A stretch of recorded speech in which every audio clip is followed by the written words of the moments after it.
ప్రధానంగా చరిత్రలో నిలిచిపోయే నిర్ణయాలు ఆచరణలో తీసుకొచ్చింది ఈరోజు రేవంత్ రెడ్డి గారి ప్రభుత్వం.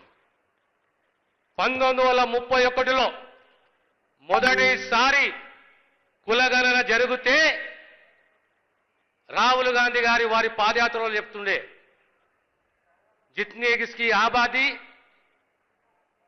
అంత వాటా ఉండాలని చెప్పిండు.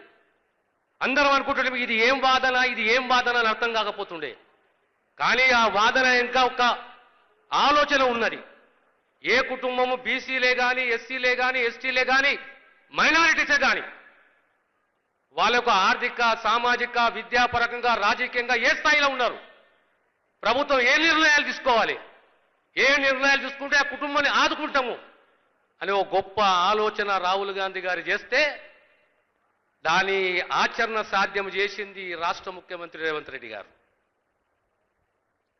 ఆనాడు మీ అందరికీ గుర్తుండాలి, 2009లో ఆనాడు రాజశేఖర్ రెడ్డి గారు ఈ రాష్ట్ర ముఖ్యమంత్రిగా 4% రిజర్వేషన్ మైనారిటీ సోదరులకు ఇచ్చిన చరిత్ర కాంగ్రెస్ పార్టీది, కాంగ్రెస్ ప్రభుత్వాన్ని, రాజశేఖర్ రెడ్డి గారిది.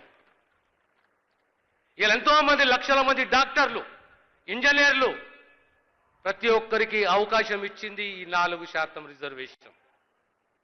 అదే రకంగా వర్గీకరణ 35 సంవత్సరాల పోరాటం.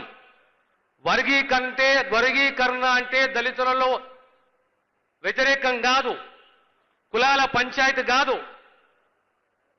వర్గీకరణ అంటే సామాజిక న్యాయం.